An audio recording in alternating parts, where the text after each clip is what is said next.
Up in the sky, it's a bird, it's a plane, it's the New Jersey Weedman, bumping everything, doing this thing. Ain't nobody fooling this man, and it's never gonna change. He's too clever for him, man. Look up in the sky, it's a bird, it's a plane, it's the New Jersey Weedman, bumping everything, doing this thing.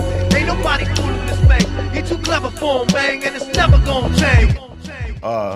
Ed, just for people who don't really know who the NJ Weedman is, what you did, just tell a little bit about your story and what happened to you that made you become such an activist, and how you became known as the NJ Weedman. Okay. All right. Well, I was I was born Robert Edward Fortune Jr. In Camden, New Jersey. I grew up in a town in Sicklerville. It's called Sicklerville, New Jersey, in Camden County. I did my time in the Army. I did a little college. I was living my life. I had a truck, I was a coast-to-coast truck driver. In 1997, I got arrested in connection with a package of 40 pounds of marijuana. Oh, and damn. I was facing a first-degree marijuana charge, and I just came out fighting as loud as I can. I invoked a defense that I called jury nullification, where I was advocating for the jury to basically look at the law and say the law was wrong and not me. And that's what I was arguing to. Wanted to argue to my jury that the law was wrong. So let me ask you something with real quick, because I know felony charges for cannabis right now. It's anything under, I believe it's what, 20 is 28, I believe, is a misdemeanor. And I think it's under 2 ounces. 2 ounces? Anything under 2 ounces in New Jersey could be a misdemeanor handled at the municipal court as a simple possession. So when you got hit with 40 pounds, now is that just like that topples on top of like felony after felony? Yeah, as a first degree, I could have got up to 20 years in prison for that. That was in 1997, before the whole legalization and medical marijuana movement really got started. As far as like it wasn't being accepted in 1997. This was only a year after California and Arizona passed their medical marijuana laws, Proposition 215 and Proposition 200. So I was still kind of like a zero for advocating legalization as publicly as I was, and 20 years later, more of a hero. So I went from zero to hero. So like right after I got busted in 97, I just went on a public rampage, just trying to get as much attention to the cause of legalizing marijuana, because I just felt it was wrong. It was ruining my life. The marijuana laws was ruining my life, not marijuana itself, or cannabis, should I say. Cannabis is the word, brother. Speaking of, cannabis, with directly that name, it was given that you had the cannabis church. What made you want to open a cannabis church? I mean, when it comes to like 40 pounds, truck driving, it's like, hey, if you have a church, because I've heard of this before, people having a church and being able to use it for a sacrament. So what made you want to open a cannabis church? And are you a spiritual person? Yes. To be honest, I've actually had more than one at this point. Back in 1998, I opened what I called the John Rastafari Center in Browns Mills, New Jersey.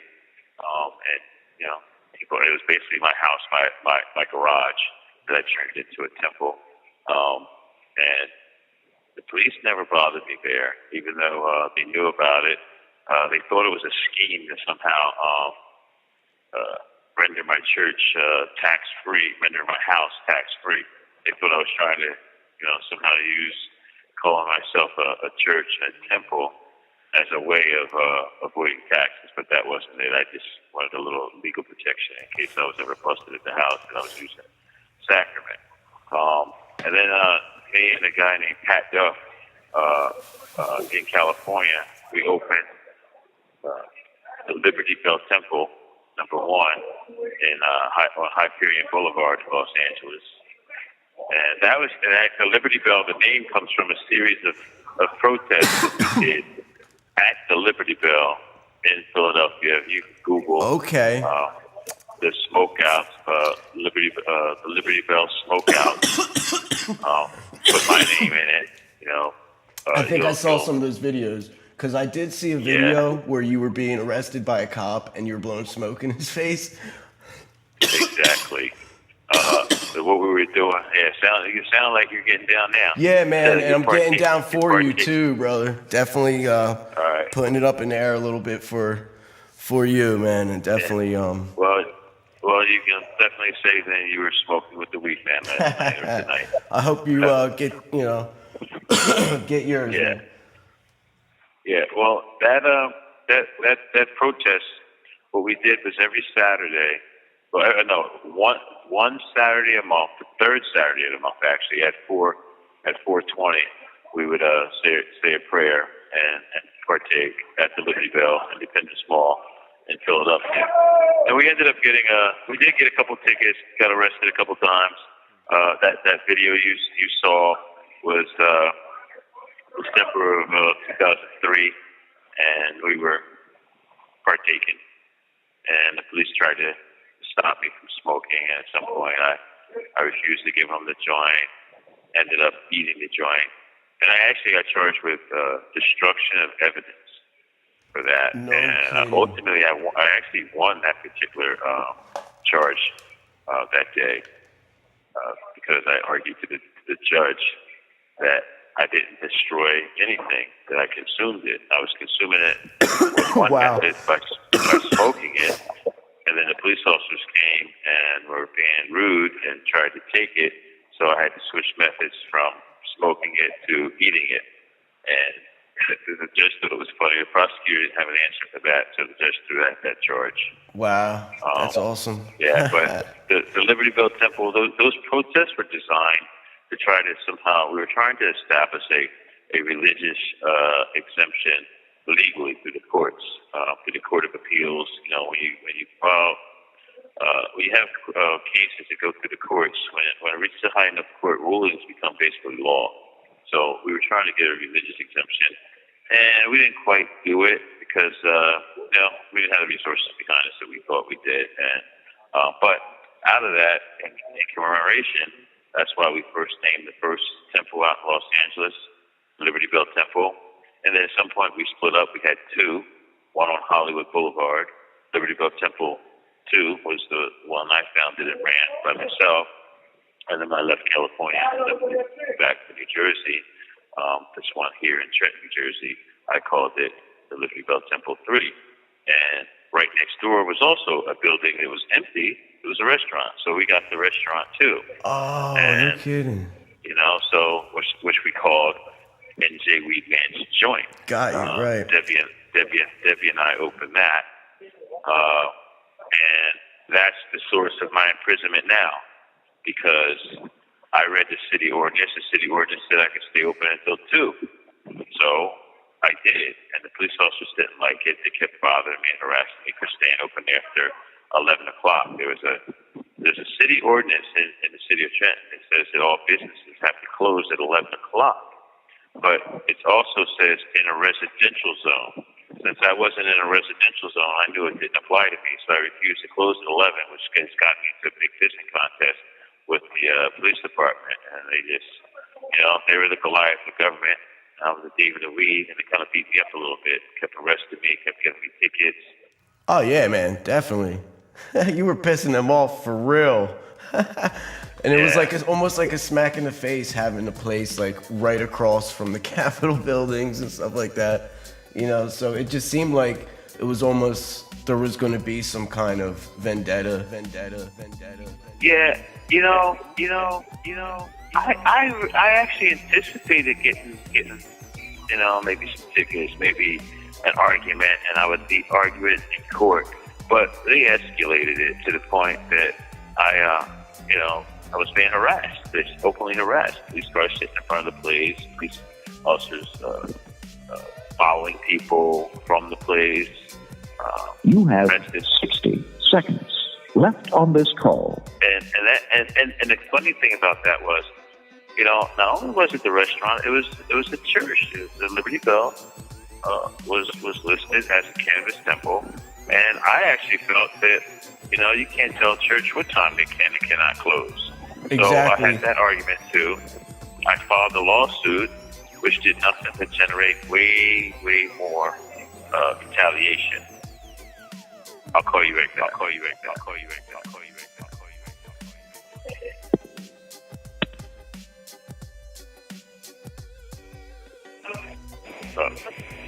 So I think we got him back on the line. Yep, I'm back. All right, what's up, man? Yeah, all good. All right, so go ahead, continue. Yeah, if you follow that, I filed a lawsuit basically in March of 2016, and the police retaliated by hiring this rat, and I say rat, meaning a person who runs and sells shit, R-A-T-S, rats. The police hired this rat to entrap me in a crime, which is illegal.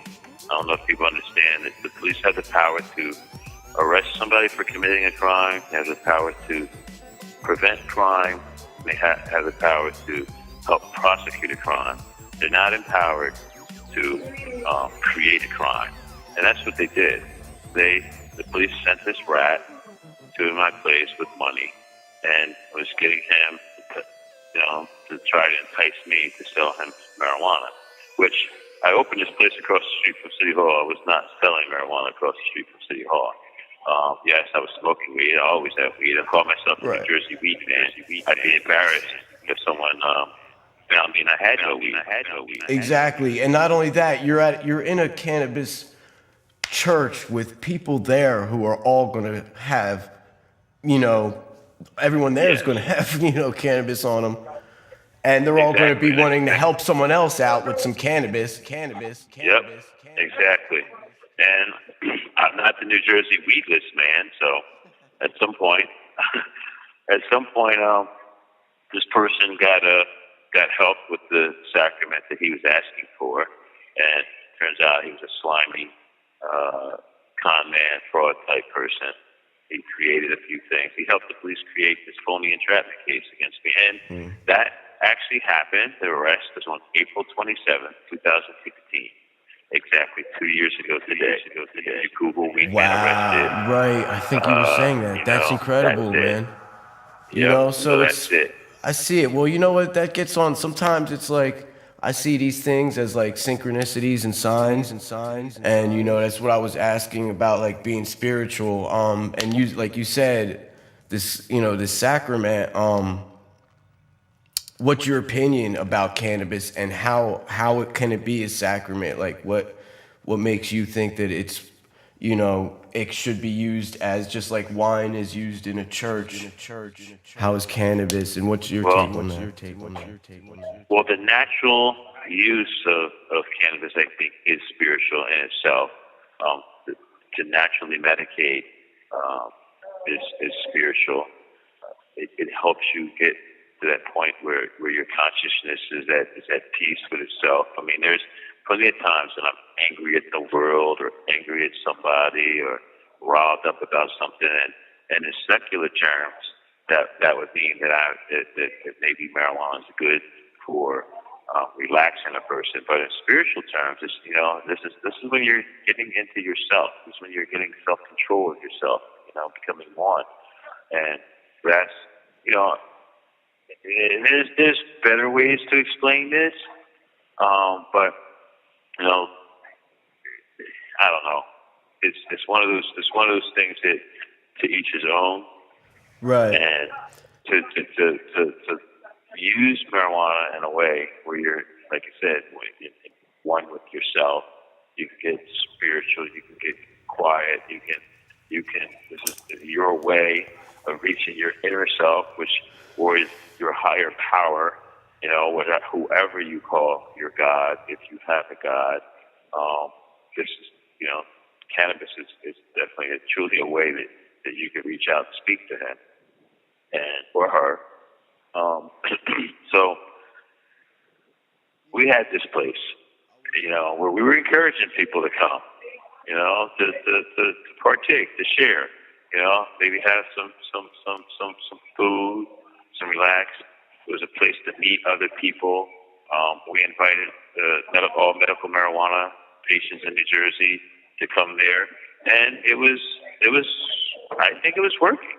It was working, and the police, they decided that they wanted to shut it down, and they hired this rat, and this rat created some lies and fabrications to justify or to render probable cause for them to raid me.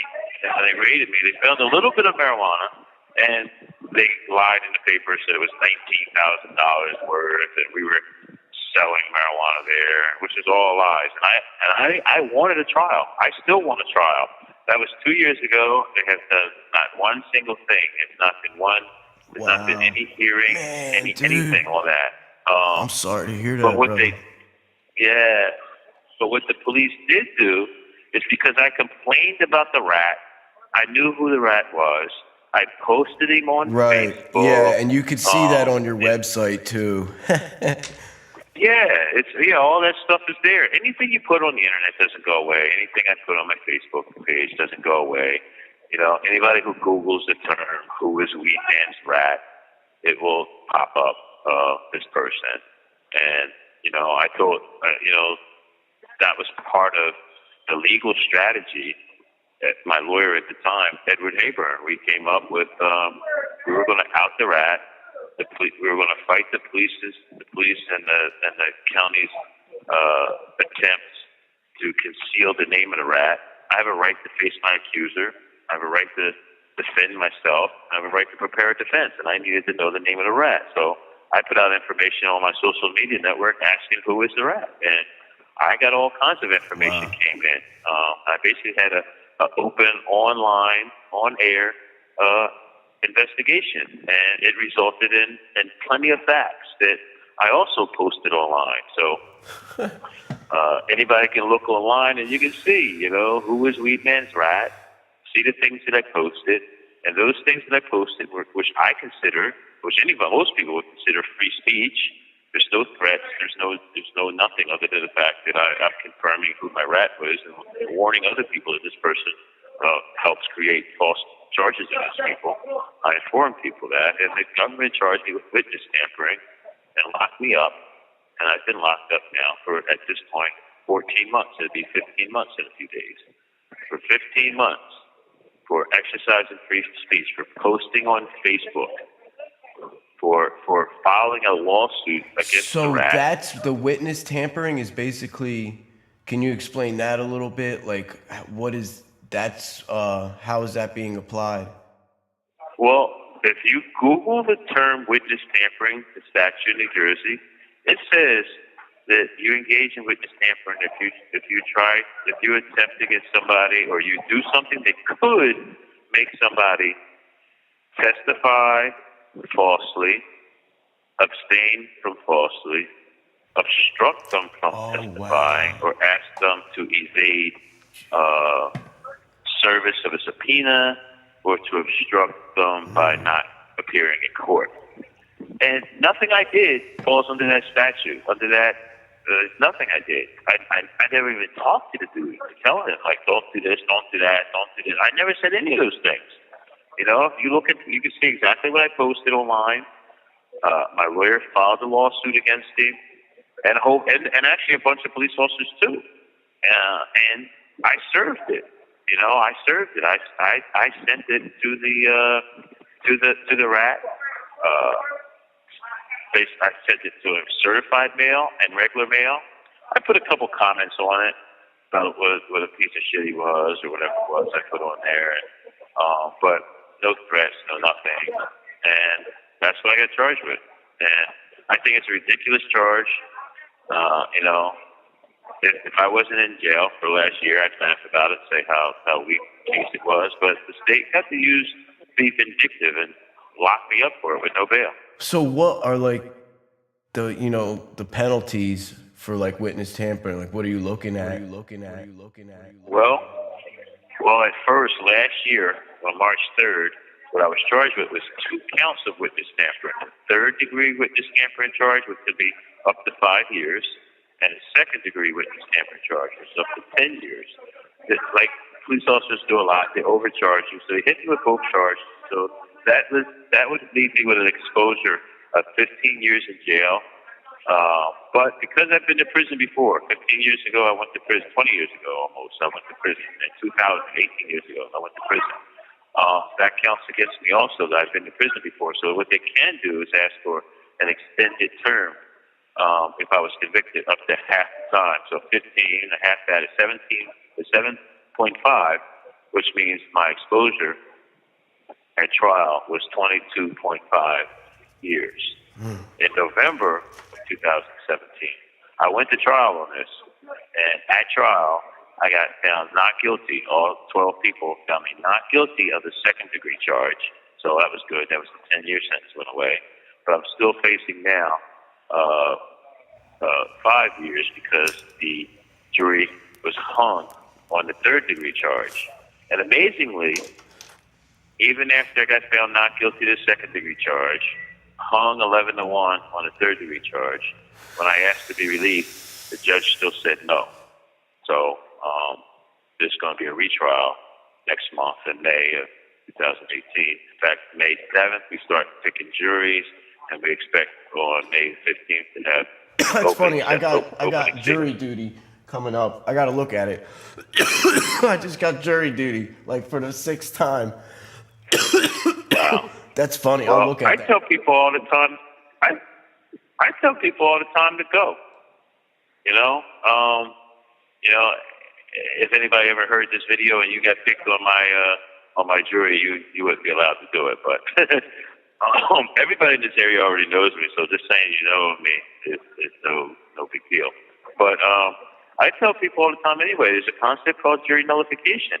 And if you're picked to serve on a jury, I believe that you should go. You would have the opportunity to help save somebody from some of these ridiculous laws. Imagine you was on a jury. So you're saying jury nullification. Can you repeat that again? Because I know that's a that's a big subject. So can you just give all right, a rundown? Well, what happens is in America we have the Sixth Amendment right to a jury of our peers. Okay, so. That's a good point, man. Right. So if you're charged with some ridiculous crime like marijuana possession, or like in my case right now, it's prosecution of me on these phony charges, somebody on my jury can say, wait a minute, I'm going to vote my conscience. Shouldn't nobody be in jail for that. And they can basically nullify the law simply by saying not guilty, no matter what evidence the prosecution presents, no matter how guilty you feel the person is. You as a member of the jury have a right to exercise your conscience. You can utilize your own issues in life, your own ideas, and you can decide that this law is being misapplied, this law is being abused, and this person is being persecuted, and you're not going to participate in this. And you have the right to say not guilty. And in America, you need a unanimous jury to find someone guilty, which is what just happened to me. In November, I got found not guilty. All 12 people voted not guilty for the second-degree charge, and 11 voted not guilty in the third-degree charge. One person said guilty, but again, I need 12, so that was a hung jury. And I do believe that my jury utilized jury nullification. I don't know if all of them knew about it, but I'm sure at least 1 or 2 of them knew my history about advocating jury nullification. And I'm pretty sure that any one of them Googling me will always, anybody who Googles me will find I talk about 3 things very publicly. The legalization of marijuana, ganja, cannabis, and the use of jury nullification and free speech. And this case that I'm on right now started out as a marijuana case. You have 60 seconds left on this call. I'm representing myself and I'm advocating jury nullification, and I just exercise free speech, and I quit these charges. So I think there's a perfect jury nullification case. I think it's a perfect opportunity for members of my jury just to simply say, not guilty. That's what I'm hoping for. That's what I'm openly advocating. That's all it takes, though, man. Like, honestly, yeah. It's just sometimes all it takes to get a door open is just having the person behind that door have a little bit of compassion. Make sure you call me back when you get disconnected. I will. Man. I will.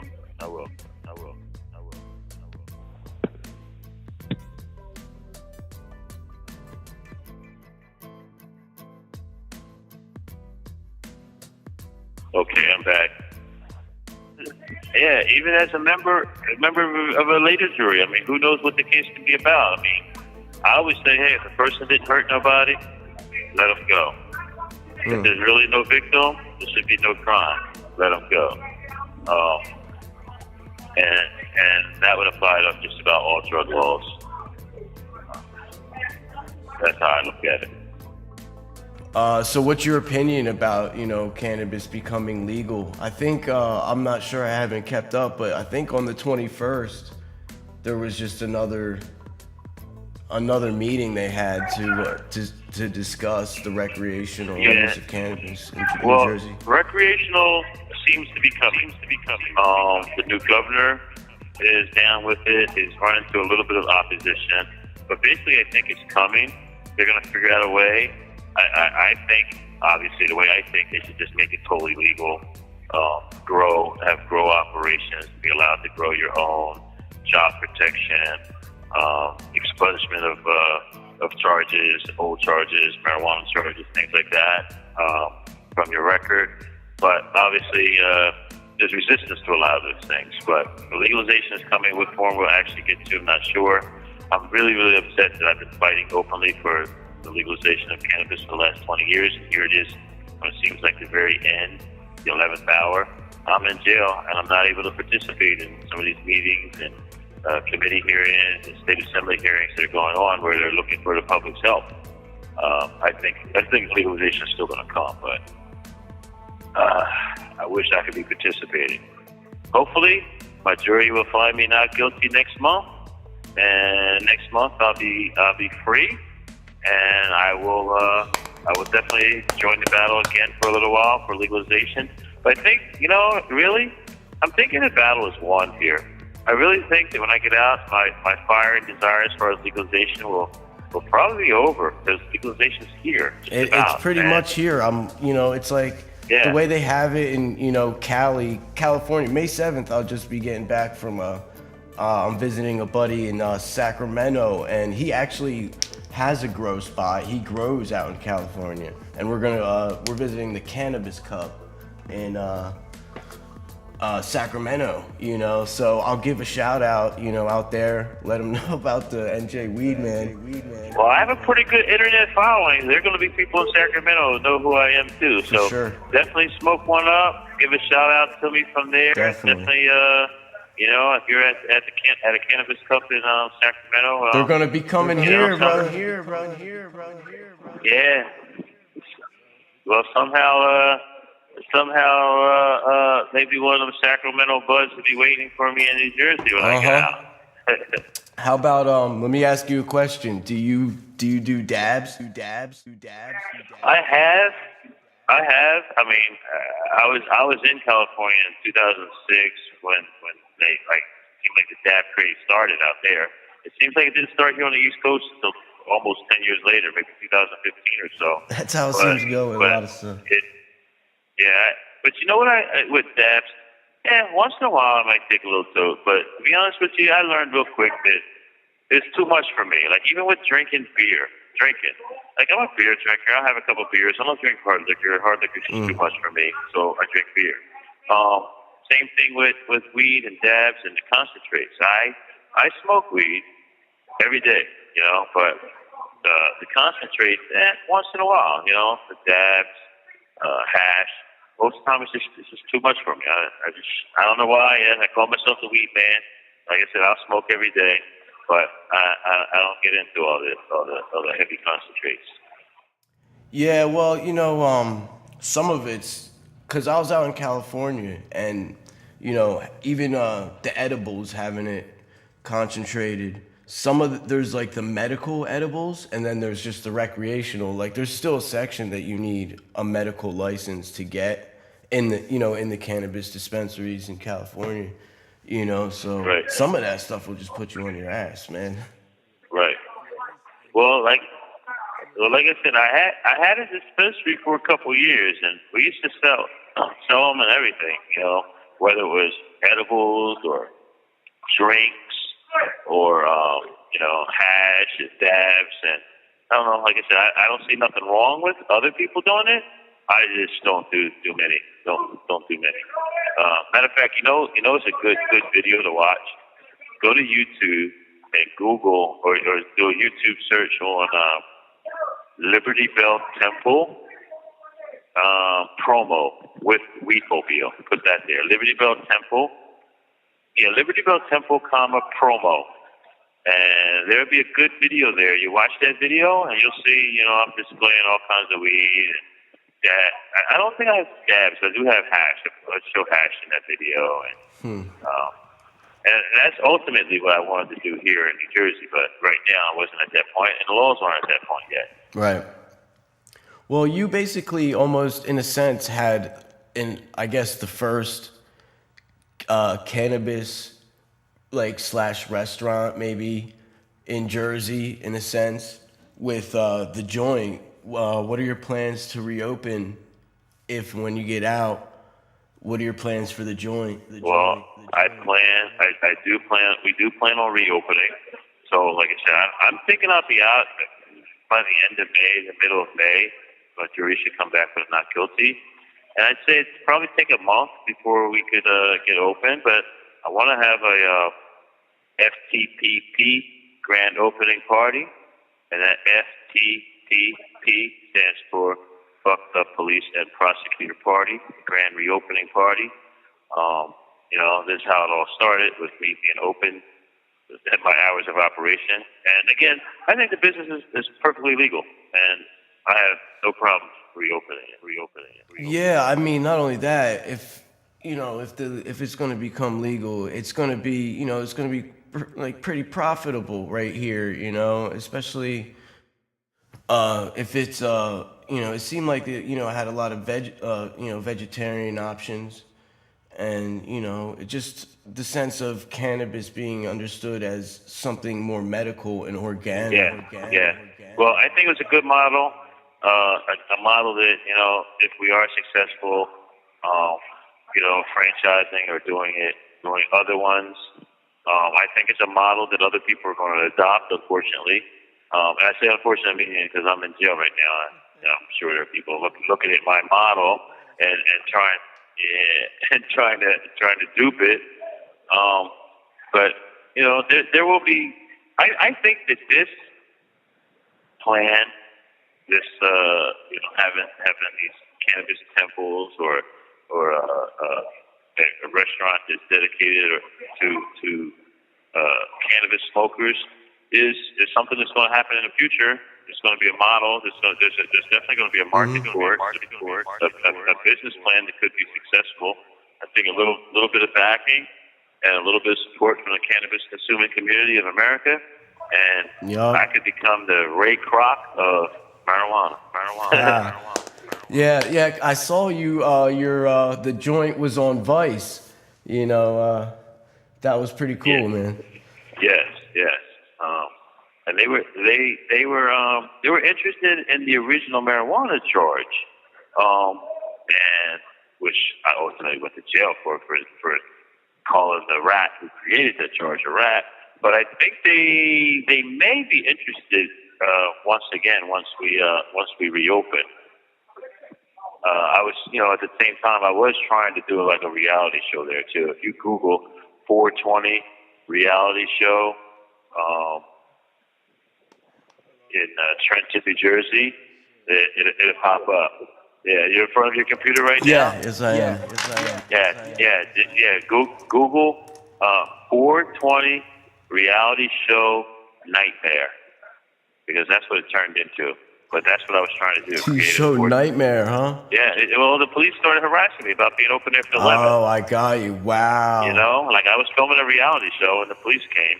And you know, I thought it was ironic that, you know, for 20, 30 years now, there's been this reality show. Really, the first reality show that ever was in America was Cops, the show Cops, where these police officers went and filmed the reality of them with cameras and going around the community. It's in the Trentonian. Did it, but I have my own one on NJWeedman.com.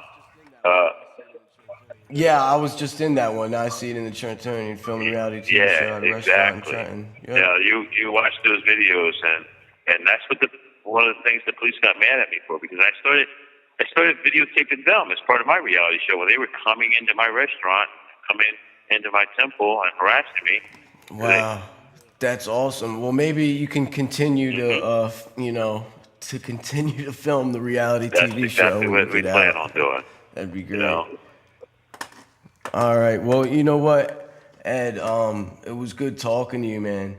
And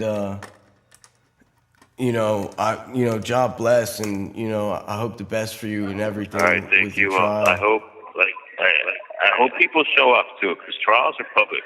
And like I said, the jury selection begins on May 7th. It'll go to the 7th to the 11th, and then the actual trial, the opening statements and stuff should be on May 15th. And that's when I'm inviting people. I hope people, potheads, cannabis consumers, can come on May 15th to the trial. Maybe a protest outside. Maybe some signs, Free NJ Weedman. There will be press there. People, if you want to voice your opinion and come and watch this spectacle, come do it. I think the government should be exposed. And try not to smoke weed in the building, please. Because let's have a civilized trial, people. Right. Nobody light up in the courtroom. I don't care where else you light up at, though. Right. Exactly. But to your listeners, I hope some show up. Maybe we can get a performance of your new hit. I haven't heard it yet. Yeah, the Sweat, man. Obviously I'm not here. But what was it? Smoke weed every day. Yeah. Sweat. Yeah. Yup. Sweat. So yeah, it's a banger. Well, perform it outside. Definitely. Yeah, always. Definitely. You know what? I'm gonna bring something on your trial. I'm gonna bring something. I could bring a little film boombox a kit. clip for your video, for the video there. That's a good point, man. I'm gonna be at the Cannabis Cup filming video. I'm gonna be at my boy's spot. Yeah, so film a piece of the trial. You can actually film in the trial. All you have to do is apply. I can tell you how to do it. But you can film in the trial. You can film outside, obviously. You can take little clips and make that part of your video coming to the Weedman trial. Yeah, definitely. Well, that's all things are falling into place with that, man. So I'm gonna have a pretty elaborate video from coast to coast, basically, with cannabis and the NJ Weedman. Okay. So yeah, that'll be some good stuff, man. And thanks again, Ed. You have NJ 60 Weedman seconds Fortune for left on this the call. interview. So we got 60 seconds, and anything else you want to say? Well, like I said, I want to see people come to my trial right here in Trenton. I'm running for mayor from prison. I consider myself a political prisoner, and I'm running for mayor. Yes. I'm a write-in candidate. The election is May 8th. What should I say? Fuck the law, smoke it anyway. I smoke trees, and I don't take no pleas. I'm taking this to trial. Mr. All free. Yeah, all right. That's the prosecutor. Yeah, the prosecutor, yup. Yeah. All right, man. All right. Hey, peace, man. I'll hit you back in a couple minutes. All right, That's cool, the video. 10 Peace. seconds left on this call. NJ Weedman. Coming to you live from the Mercer County Correctional Facility. And, anyone watching this, smoke one for the weed, man. Come to his trial. and listen to the new Mindz I song, Smoke Weed Every Day.